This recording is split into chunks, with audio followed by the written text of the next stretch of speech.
क्यों भिड़े विराट कोहली और गौतम गंभीर मैच के बाद? क्यों लगा उनके ऊपर 100% मैच फीस का फाइन? कल का जो मैच था जिसमें एलएसजी और आरसीबी का जो मैच हुआ उसमें आरसीबी ने एलएसजी को हरा दिया।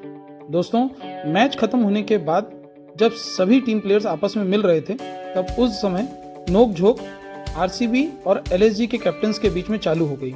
जी हाँ, विराट और गौतम ये दोनों एकदम गर्मा गर्मी में एक दूसरे के सामने आए और बहुत सारी एक्सचेंजेस किए उन्होंने हीटेड आर्ग्यूमेंट्स के थ्रू, और वो दोनों आपस में एकदम गर्म आवेश में आए हुए दिखे। उस समय पे ऐसा लग रहा था जैसे वो दोनों एक दूसरे से बहुत ही खफा हैं, बहुत ही गुस्सा हैं। दोस्तों, इस तरह से किसी भी दो बड़े प्लेयर्स का आपस में भिड़ना अमूमन नहीं देखा जाता है, बट यहाँ पर गेम भावना जो है वो पीछे रह जाती है। और 10 साल पहले भी दोनों ने आरसीबी और केकेआर के मैच के दौरान, जो कि उस समय 10 साल पहले भी हुआ था, तब भी इन लोगों के बीच में इस तरह का हीटेड आर्ग्यूमेंट हो गया था। वैसे तो दोनों बहुत अच्छे दोस्त हैं, बट फिर भी इस तरह के आर्ग्यूमेंट्स इन दोनों के बीच में कई बार हो चुके हैं। और दोनों प्लेयर्स बहुत ही अच्छे हैं, अपनी अपनी जगह पे दोनों बहुत ही अच्छा गेम प्ले करते हैं, बट उसके बावजूद कोहली और गौतम गंभीर इन दोनों के बीच में इस तरह का आर्ग्यूमेंट ये दूसरी बार देखने को मिला है। जब ये मैच खत्म हुआ तब ये दोनों एक दूसरे के आमने सामने थे और इन दोनों के बीच में इस तरह का एक आर्ग्यूमेंट हुआ।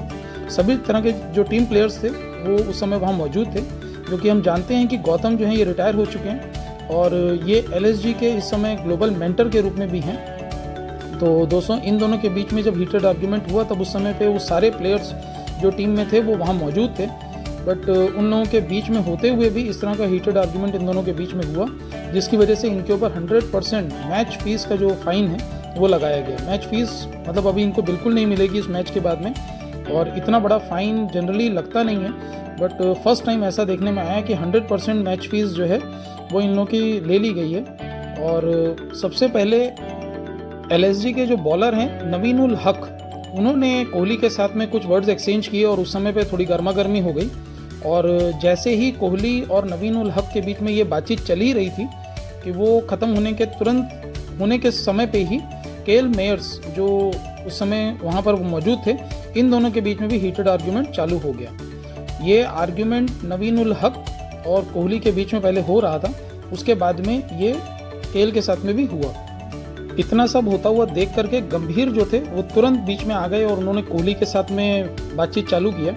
और ये जो आर्ग्यूमेंट था ये काफ़ी हीटेड पहले ही हो चुका था और बाद में गंभीर के साथ में भी काफ़ी हीटेड आर्ग्यूमेंट चालू रहा। बहुत देर तक जो टीम के लोग थे वो बीच बचाव करते भी रहे, बट ये दोनों काफ़ी सारी वर्ड्स जो थे वो एक दूसरे के साथ एक्सचेंज कर रहे थे उस समय पर। और ये बेहद ही दुखद बात है कि दोनों का जो मैच फीस है वो तो लिया ही गया, लेकिन जो इम्प्रेशन आज के क्रिकेट प्लेयर्स के ऊपर जाता है वो इतना मोटिवेशन नहीं है उसके अंदर में। हम लोग मोटिवेट तब होते हैं जब ये दोनों हार जीत के ऊपर जा कर के गेम भावना के साथ एक दूसरे के साथ मिलते और इस तरह की कोई भी बात होने पर उनमें से कोई एक समझदारी वाली बात करता है। तो मेरे हिसाब से तो ये चीज़ें कभी नहीं होनी चाहिए और मैं यही उम्मीद करता हूँ कि आने वाले समय में सभी प्लेयर्स आपस में मिलजुल करके खेलेंगे और खेल भावना जो है वो सबसे ऊपर होनी चाहिए रादर देन मैच जीतना और मैच हारना का।